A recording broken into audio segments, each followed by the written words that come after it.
나혜석 신여성의 여성혁명 제1장 수원의 딸 1896년 4월 28일 경기도 수원 나 참판댁이라 불리는 대저택에서 여자아이 하나가 태어났습니다. 아명은 나아지. 훗날 나혜석이라는 이름으로 조선을 뒤흔들 여자의 첫 울음소리였어요. 집안은 대단했지요. 할아버지 나영화는 호조 참판을 지냈고 아버지 나기정은 시흥 군수와 용인 군수를 역임한 관료였습니다. 수원 일대에서 손꼽히는 대지주이기도 했어요. 나 부잣집이라는 별명이 붙을 만큼 넉넉한 살림이었지요. 그런데 이 아버지에게는 당시로서는 매우 특별한 구석이 있었어요. 딸에게도 공부를 시킨 겁니다. 1910년대 조선에서 여자가 학교에 다닌다는 것은 상상하기 어려운 일이었습니다. 여자는 집에서 바느질과 살림을 배우는 게 전부였지요. 그런데 나기정은 아들뿐 아니라 딸들에게도 신교육을 받게 했어요. 혜석의 오빠 나홍석과 나경석은 이미 일본 유학 중이었고 혜석도 그 뒤를 따를 운명이었습니다. 하지만 어린 혜석의 눈에 처음 들어온 것은 학교가 아니었어요. 아버지의 첩이었습니다. 아버지 나기정에게는 정실 부인 외에 첩이 있었지요. 이복 언니 나계석은 그 첩의 딸이었고 겨우 13살에 조혼을 해야 했습니다. 어린 혜석은 이 광경을 보며 뭔가 이상하다고 느꼈어요. 왜 아버지는 어머니가 있는데 다른 여자를 들이는 걸까? 왜 언니는 13살에 시집을 가야 하는 걸까? 아무도 이상하다고 말하지 않는 이 세상이 어린 혜석에게는 납득이 되지 않았습니다. 이 의문이 훗날 조선을 뒤흔드는 외침의 씨앗이 될 줄은 아무도 몰랐지요. 1910년 혜석은 수원 3일여학교에 입학했어요. 그해 8월에 졸업하고 9월에는 서울의 진명여학교에 편입합니다. 진명여학교는 당시 조선에서 손꼽히는 명문 여학교였지요. 혜석은 여기서 두각을 나타냈어요. 성적이 워낙 뛰어나 1913년 졸업할 때 최우등 졸업이 신문에 보도될 정도였습니다. 제2장 도쿄의 눈뜸 1913년 나혜석은 오빠 나경석의 주선으로 일본 도쿄의 여자미술학교 서양화과에 입학했어요. 당시 일본 유학생은 늘어나고 있었지만 여자 유학생은 손에 꼽을 정도였지요. 게다가 미술을 공부하겠다는 여자라니 조선에서는 상상도 할 수 없는 일이었습니다. 혜석의 일본 유학 소식은 국내 신문에 보도되었어요. 그만큼 화제였다는 뜻이지요. 도쿄에서 혜석은 그림만 배운 게 아니었습니다. 서양의 여성 잡지를 읽기 시작했어요. 유럽과 미국에서 여성들이 참정권을 요구하며 거리에 나서고 있다는 소식을 접했지요. 여성도 인간이다라는 말이 서양에서는 이미 상식이 되어가고 있었습니다. 하지만 조선에서는 여자는 삼종지도 어려서는 아버지를, 결혼해서는 남편을, 늙어서는 아들을 따르라는 율법 아래 살고 있었지요. 혜석의 가슴에 불이 붙었습니다. 1914년 도쿄 유학생 잡지 학지광에 첫 글을 발표해요. 이상적 부인이라는 제목이었지요. 현모양처를 강요하는 조선 사회를 비판하는 내용이었습니다. 18살 여학생이 쓴 글이라고는 믿기 어려울 만큼 날카로웠어요. 조선의 남자들은 아내에게 현모양처가 되라고 요구하면서 정작 자신들은 기생집을 드나든다. 이것이 과연 옳은 것인가? 조선 유학생 사회가 발칵 뒤집어졌지요. 남자 유학생들은 분노했고 일부 여학생들은 숨을 죽였어요. 하지만 혜석은 멈추지 않았습니다. 1915년에는 제1조선 여자유학생들과 함께 조선여자유학생친목회를 조직했어요. 여자도 사람이다 라는 주제로 글을 쓰고 토론하며 여성 계몽 운동에 나섰지요. 이것이 한국 최초의 여성 단체 활동 중 하나였습니다. 그리고 이 시절 혜석은 운명적인 사랑을 만났어요. 제3장 첫사랑 그리고 죽음. 오빠 나경석의 친구 중에 최승구라는 청년이 있었습니다. 게이오 대학에 다니는 시인이었지요. 표현력이 뛰어났고 문학적 감수성이 풍부한 청년이었어요. 혜석과 최승구는 서로에게 빠져들었습니다. 하지만 문제가 있었어요. 최승구에게는 이미 아내가 있었지요. 어려서 숙부의 강요로 조언을 한 것이었습니다. 게다가 결핵을 앓고 있었어요. 오빠 나경석은 강하게 반대했습니다. 유부남이고 병까지 앓고 있는데 네가 왜 그런 사람과 사귀느냐. 하지만 혜석은 듣지 않았어요. 최승구에 대한 마음을 꺾을 수 없었지요. 최승구도 혜석을 위해 이혼을 시도했어요. 하지만 그의 집안에서는 조강지처를 버릴 수 없다며 완강하게 반대했지요. 대신 혜석에게 첩으로 들어오라고 했습니다. 혜석의 집안에서도 유부남과는 안 된다며 헤어지라고 했어요. 두 사람은 사면초가에 몰렸습니다. 1915년 12월 아버지 나기정이 세상을 떠났어요. 혜석에게는 큰 슬픔이었지요. 그리고 그 슬픔이 채 가시기도 전인 1916년 2월 최승구가 폐렴과 결핵 합병증으로 숨을 거두었습니다. 겨우 25세였어요. 혜석은 무너졌습니다. 사랑하는 사람이 죽고 아버지마저 떠나고 20살 여자에게 이 세상은 너무나 잔인했지요. 혜석은 며칠을 울었어요. 아무것도 먹지 않았고 아무것도 그리지 않았습니다. 하지만 혜석은 다시 일어섰어요. 붓을 잡았습니다. 펜을 들었습니다. 최승구의 죽음은 혜석에게 깊은 상처를 남겼지만 동시에 한 가지 결심을 굳히게 했지요. 나는 누군가에게 기대어 사는 여자가 되지 않겠다. 나 자신의 힘으로 살겠다. 이 결심이 나혜석의 남은 인생을 관통하는 불꽃이 되었습니다. 제4장 30.1운동과 옥중의 화가. 1918년 나혜석은 도쿄 여자미술학교를 졸업하고 조선으로 돌아왔어요. 서울정신여학교 미술교사가 되었지요. 한국 최초의 여성 서양화 교사였습니다. 하지만 혜석이 돌아온 조선은 뜨거웠어요. 일제의 무단 통치에 대한 분노가 곳곳에서 끓고 있었지요. 1919년 1월 고종 황제가 갑작스럽게 승하했어요. 독살설이 퍼졌고 조선인들의 분노는 폭발 직전이었습니다.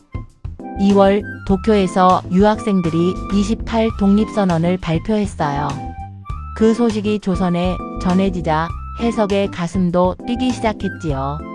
12월 1일 탑골공원에서 독립선언서가 낭독되었습니다. 만세의 함성이 서울 하늘을 뒤덮었지요. 혜석은 이화학당 교사 박인덕을 찾아갔어요. 독립운동의 방향에 대해 의논했지요. 개성과 평양을 다니며 지인들에게 함께 하자고 권유했습니다. 독립선언서를 비밀리에 입수하여 배포하기도 했어요. 12월 5일 이화학당에서 만세운동이 벌어졌습니다. 혜석은 배후로 지목되었지요. 일본 경찰에 체포되어 서대문 형무소에 투옥되었어요. 감옥이었습니다. 차갑고 좁은 독방. 23살 여자 화가에게 감옥은 지옥이었지요. 하지만 혜석은 감옥에서도 꺾이지 않았어요. 약 5개월간의 옥중 생활을 견뎌냈습니다. 감옥에서 나온 혜석. 그녀의 눈빛은 달라져 있었어요. 더 이상 두려움은 없었습니다. 감옥도 갔다 왔는데 세상의 눈초리가 뭐가 무서운가요? 제5장 파격의 결혼. 감옥에서 나온 혜석에게 한 남자가 다가왔어요. 김우영 변호사였습니다. 혜석의 오빠 나경석이 강력하게 추천한 사람이었지요. 김우영은 안정적이고 성실한 사람이었어요. 해석의 석방을 위해 힘쓰기도 했지요. 무엇보다 해석의 그림을 이해하고 존중해주는 드문 남자였습니다. 1920년 4월 두 사람은 결혼합니다. 하지만 이 결혼은 평범하지 않았어요. 해석이 결혼 조건을 내건 겁니다. 그림 그리는 것을 방해하지 마시오. 시어머니와 전실 딸과는 별겁게 하여 주시오. 1920년대 조선에서 신부가 신랑에게 조건을 거는 것은 상상할 수 없는 일이었지요. 게다가 해석은 결혼 청첩을 신문에 열흘간 광고까지 냈어요.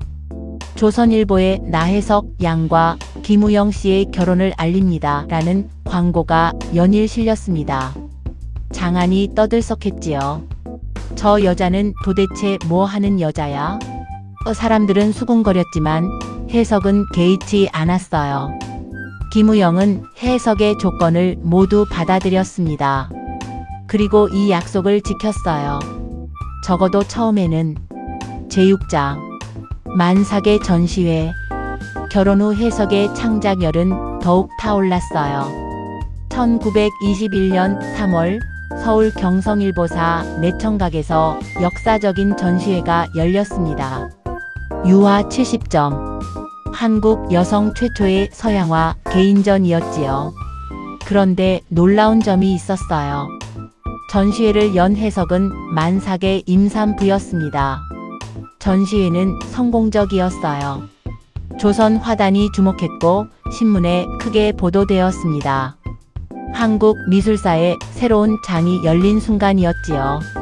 그해 김우영이 일본 외무성 만주 안동현 부영사로 부임하면서 해석도 함께 만주로 이주합니다. 안동에서 해석은 그림을 그리고 글을 쓰면서 동시에 비밀스러운 일에도 가담했어요. 독립운동가들의 밀입국을 도운 것이에요. 외교관 부인이라는 신분을 이용해 독립투사들이 국경을 넘는 것을 도왔지요. 여자야학을 세워 후진 양성에도 힘썼고 의열단의 무기 반입을 돕기도 했습니다. 화가이자 어머니이자 독립운동 조력자. 해석은 한 사람이 할 수 있는 모든 역할을 동시에 해내고 있었어요. 1923년부터는 조선미술전람회에 매년 출품하여 입선과 특선을 거듭했습니다. 1926년 제5회 조선미술전람회에서는 천호궁으로 특선을 받았지요. 화가로서의 명성이 절정에 달한 시기였어요. 하지만 해석은 여기서 만족하지 않았습니다. 더 넓은 세계를 보고 싶었어요. 파리. 그곳에 가면 진짜 그림을 배울 수 있을 거라고 생각했지요. 제7장. 파리의 빛과 그림자. 1927년 6월 19일 나해석과 김우영 부부가 세계 여행길에 올랐습니다. 조선 여성 최초의 유럽 여행이었어요. 부부 동반 세계 일주 여행이라니 지금도 쉽지 않은 일인데 1920년대에는 감히 꿈도 꿀 수 없는 일이었지요. 하지만 이 여행에는 대가가 있었어요. 7개월 된 젖먹이를 포함해 새 아이를 시댁에 맡기고 떠난 거예요. 20개월이 넘는 해외 체류. 어린 아이들을 두고 떠나는 것에 대한 비난은 쏟아졌지만 해석은 결심을 꺾지 않았습니다. 파리에 도착한 해석은 눈이 번쩍 뜨였어요. 인상파의 빛, 야수파의 색채, 입체파의 혁명. 해석이 조선에서 배운 서양화는 껍데기에 불과했구나 하는 깨달음이 왔지요. 파리의 미술관을 돌아다니며 하루 종일 그림을 보았고 화실에서 밤늦게까지 작업에 몰두했습니다. 이 시기에 그린 대표작이 무의와 스페인 해수욕장이에요. 밝고 강렬한 색채, 자유로운 분놀림. 파리 이전의 사실적 수법과는 전혀 다른 그림이었지요. 야수파와 표현파의 영향을 받아들여 한결 참신한 작품 세계를 열었습니다. 남편 김우영은 영국에서 법학 공부를 했어요. 부부는 각자의 꿈을 추구하며 유럽에서의 시간을 보냈지요. 하지만 파리의 자유로운 공기는 해석의 영혼에만 불을 지핀 것이 아니었어요. 1927년 파리에서 한 남자를 만납니다. 최린, 천도교의 대도령이자 3.1운동 민족 대표 33인 중 한 사람이었지요. 남편 김우영의 지인이기도 했어요. 최린은 유럽 시찰차 파리에 와 있었습니다. 해석과 최린은 이국의 낭만적인 분위기 속에서 깊은 교제를 나누게 되었지요. 이 만남이 해석의 인생을 송두리째 뒤흔들 줄은 그때는 미처 몰랐습니다. 제8자 스캔들. 파리에서 돌아온 뒤 소문이 퍼지기 시작했어요. 나해석이 파리에서 최린과 미래를 했다. 조선 사회는 들끓었습니다. 유교적 질서가 엄격하던 시대에 유부녀가 남편의 지인과 외도를 했다는 소문은 폭탄이었지요. 더구나 나해석이라는 이름은 이미 신여성의 대표로 알려져 있었으니 소문의 파급력은 걷잡을 수 없었어요. 김우영은 분노했습니다. 사실 김우영에게도 다른 여자가 있었어요. 서울에서 신정숙이라는 여성과 동거하고 있었지요. 하지만 조선 사회에서 남자의 외도는 흔한 일이었고 여자의 외도는 용서할 수 없는 죄였습니다. 1930년 11월 이혼이 성사되었어요. 해석은 모든 것을 잃었습니다. 남편, 아이들, 그리고 사회적 지위. 세 아이의 양육권은 김우영에게 넘어갔고 해석은 재산 한 푼 받지 못한 채 쫓겨났지요. 김우영은 이혼장의 도장이 채 마르기도 전에 동거하던 신정숙과 혼인신고를 했습니다. 해석의 외도로 이혼을 했지만 김우영 역시 외도를 하고 있었던 거예요. 하지만 사회는 김우영에게는 아무런 비난을 하지 않았습니다. 최린은 해석에게 매정하게 결별을 통보했어요. 연락을 피하더니 끝내 다시는 만나지 않겠다고 선언했지요. 해석은 이중으로 버림받았습니다. 남편에게도 연인에게도. 이 순간 보통의 여자라면 고개를 숙이고 세상에서 사라졌을 거예요. 이혼녀라는 낙인, 부도덕한 여자라는 손가락질. 조선 사회에서 이혼한 여자에게 남은 것은 아무것도 없었으니까요. 하지만 나해석은 달랐어요. 고개를 숙이는 대신 펜을 들었습니다. 제구자. 이혼 고백자. 1934년 대중잡지 삼천리에 폭탄이 터졌습니다. 이혼 고백자. 나해석이 쓴 글이었지요. 자신의 연애와 결혼, 그리고 이혼에 이르기까지의 모든 과정을 낱낱이 고백한 글이었어요. 하지만 이것은 단순한 고백이 아니었습니다. 조선 사회의 위선과 남녀 차별을 정면으로 고발하는 폭탄 선언이었지요. 조선 남성의 심사는 이상하회다. 자기는 정조관념이 없으면서 처에게나 일반 여성에게 정조를 요구하고 또 남의 정조를 빼앗으려고 합니다. 해석은 묻고 있었어요. 왜 남자의 외도는 관대하게 넘어가면서 여자의 외도는 사형 선고인가? 왜 김우영은 다른 여자와 살면서도 당당하고 나는 모든 것을 잃어야 하는가? 남편의 아내가 되기 전에, 내 자식의 어미이기 이전에 첫째로 나는 사람인 것이요. 이 한 문장이 조선을 뒤흔들었습니다. 남자들은 경악했어요. 저 여자가 미쳤다. 부끄러운 줄을 모르는 여자. 비난이 쏟아졌지요. 여자들은 숨을 죽였어요. 속으로는 공감하면서도 감히 입 밖에 낼 수 없었지요. 가족마저 등을 돌렸습니다. 그토록 해석을 아끼던 오빠 나경석도 이 글에는 분노했어요.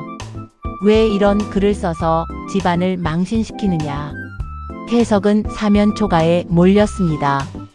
1935년에는 더 파격적인 글을 발표했어요. 신생활에 들면서. 이 글에서 해석은 정조란 강요할 수 있는 것이 아니라 개인의 자유의지에 속하는 취미의 문제라고 주장했습니다. 정조가 취미라니. 1930년대 조선에서 이런 말을 한다는 것은 자살 행위나 마찬가지였지요. 해석은 자신이 무슨 대가를 치르게 될지 알고 있었을까요? 아마 알고 있었을 거예요. 알면서도 말한 겁니다. 왜냐하면 누군가는 해야 할 말이었으니까요. 제10장 추락. 이혼 고백장 이후 나혜석의 삶은 끝없는 추락이었습니다. 사회는 해석을 완전히 외면했어요. 예술가로서의 평가보다 스캔들의 주인공으로만 기억되었지요. 전시회를 열어도 아무도 오지 않았고 글을 써도 실어주는 잡지가 없었어요. 1933년 여자미술학사를 열었지만 실패했어요. 그리고 작업실에 불이 나 그림이 타버리는 참사를 겪었지요. 해석이 파리에서 만주에서 온 정열을 쏟아 그린 작품들이 한순간에 재로 변했습니다. 1935년 10월 서울 진국의 조성관에서 마지막 전시회를 열었어요. 그러나 외면과 냉대 속에 쓸쓸히 전시회가 끝났어요. 이것이 화가 나혜석의 마지막 전시회였습니다. 아이들을 보고 싶었지요. 양육권은 김우영에게 있었으니 아이들을 만날 수 없었어요. 엄마를 잃은 아이들, 아이들을 잃은 엄마. 이 고통은 해석의 마음을 갈기갈기 찢었습니다. 우울증이 찾아왔어요. 대인 기피증도 심해졌지요. 몸도 아프기 시작했습니다. 파킨슨병 증상이 나타났고 온몸이 떨리기 시작했어요. 제11장 방랑. 1937년 나혜석은 마지막 글 해인사의 풍광을 발표했어요. 그리고 방랑이 시작되었습니다. 수덕사 견성암. 해석은 옛 친구 김일엽을 찾아갔어요. 김일엽은 해석과 같은 해에 태어난 신여성이었지만 출가하여 스님이 되어 있었지요. 해석도 출가를 생각했어요. 세상이 너무 아팠으니까요. 하지만 뜨거운 감정의 소유자인 해석은 결국 승려가 될 수 없음을 깨달았습니다. 그녀의 가슴에는 여전히 그림에 대한 열정, 아이들에 대한 그리움, 세상에 대한 분노가 들끓고 있었으니까요. 수덕여관에서 해석은 그림을 그렸어요. 1943년까지 아무도 찾아오지 않는 산사에서 홀로 붓을 들었지요. 조선 총독부는 해석에게 회유의 손길을 내밀었어요. 내선일체에 협력하면 진료비와 집, 화실을 제공하겠다. 하지만 해석은 거절했습니다. 신사 참배도 거부했어요. 나는 불교 신자다라는 이유를 들었지요. 창씨 계명도 끝까지 거부했습니다. 모든 것을 잃은 여자가 마지막까지 지킨 것. 그것은 자신의 이름이었어요. 나혜석이라는 이름. 1944년 오빠 나경석이 해석을 인왕산 근처 청운 양로원에 맡겼어요. 최고근이라는 불교명으로. 나경석은 여동생을 미워한 것이 아니었습니다. 너무나 사랑했기에 비참하게 몰락한 모습을 견디기 어려웠던 거예요. 애증이었지요. 나경석의 아내 해석의 올케는 남편 몰래 해석을 집에 들여 보살펴 주기도 했어요. 파킨슨병으로 온몸을 떨면서도 유학 시절 배운 영어 실력으로 집에 온 미국인의 통역을 해주기도 했다고 합니다. 한때 파리를 누비던 조선 최고의 화가가 양로원에서 떨고 있었습니다. 제12장 52세의 노파. 1945년 해방이 왔어요. 하지만 해석에게 해방은 아무 의미가 없었습니다. 건강은 계속 나빠졌고 양로원에서도 퇴소당했어요. 정신이상 증세가 심하다는 이유였지요. 이후 해석은 서울 거리를 떠돌았습니다. 행여병자가 되었지요. 한때 조선 최고의 화가, 유럽을 여행한 신여성, 독립운동에 가담한 투사가 이름 없는 거리의 노파가 된 거예요. 1948년 12월 10일 서울 원효로 시립자재원 무연고자 병동. 한 여자가 조용히 눈을 감았습니다. 병원 기록에는 나이가 60대 중반으로 추정되어 있었어요. 하지만 실제 나이는 52세였습니다. 오랜 굶주림과 병마로 10살 이상 늙어 보였던 거예요. 아무도 찾아오지 않았어요. 장례를 치러주는 사람도 없었지요. 1949년 3월 14일 무연고자 시신 공고가 신문에 실리고 나서야 신원이 밝혀졌습니다. 아, 그 사람이 나혜석이었구나. 사람들은 그제야 알았지요. 배우 나문희의 고모 할머니이기도 한 나혜석. 나문희는 훗날 이렇게 회상했어요. 5살 때 어머니가 나를 데리고 수원 본가에 갔는데 고모는 병으로 온몸을 떨고 계셨다. 그것이 나문희가 본 나혜석의 마지막 모습이었습니다. 혜석의 막내 아들 김건은 훗날 한국은행 총재가 되었어요. 둘째 아들 김진은 서울대 교수가 되었지요. 어머니를 회고하는 책을 펴내기도 했습니다. 제목은 그땐 그 길이 왜 이리 좁았던고. 나혜석의 글귀에서 따온 제목이었어요. 제13장 100년 뒤의 질문. 나혜석이 세상을 떠난 지 70년이 넘었습니다. 수원시는 그녀의 이름을 딴 나혜석 거리를 만들었어요. 수원시립미술관에는 그녀의 작품이 소장되어 있지요. 1995년에는 나혜석 기념사업회와 나혜석 학회가 설립되었습니다. 하지만 나혜석에 대한 평가는 여전히 갈라져 있어요. 시대를 앞서간 성각자라는 평가와 도덕적으로 문제가 있는 인물이라는 평가가 충돌하고 있지요. 어떤 사람들은 혜석의 외도를 비난합니다. 어떤 사람들은 혜석의 용기를 칭송하지요. 어떤 사람들은 혜석을 독립운동가로 기리자하고 어떤 사람들은 그것은 과대평가라고 합니다. 하지만 한 가지는 분명해요. 나혜석이 살던 시대에 나혜석처럼 말한 여자는 없었습니다. 여자도 사람이다. 정조는 남녀 모두에게 동일한 기준으로 적용되어야 한다. 이혼한 여자도 당당하게 살 권리가 있다. 100년 전 이 말들은 혁명이었어요. 그리고 이 혁명의 대가로 혜석은 모든 것을 잃었지요. 남편, 아이들, 명성, 재산, 건강, 그리고 마침내 생명까지. 혜석은 이혼 고백장에 이런 말을 남겼습니다. 내 몸이 불꽃으로 타올라 한 줌 재가 될지언정 언젠가 먼 훗날 나의 피와 외침이 이 땅에 뿌려져 우리 후손 여성들은 좀 더 인간다운 삶을 살면서 내 이름을 기억할 것이라. 이 말이 예언이었을까요? 오늘 대한민국에서 여성들은 대학에 다니고 직장에서 일하고 자신의 이름으로 투표합니다. 이혼해도 거리에서 쫓겨나지 않아요. 만삭의 전시회를 열어도 미쳤다는 소리를 듣지 않지요. 완벽하지 않습니다. 아직 갈 길이 멀지요. 하지만 100년 전과 비교하면 세상은 분명히 달라졌어요. 그 변화의 씨앗 중 하나를 나혜석이 뿌렸습니다. 그녀는 화가였어요. 작가였지요. 어머니였고 연인이었고 투사였습니다. 그리고 무엇보다 사람이었어요. 사람으로 살고 싶었던 여자였습니다.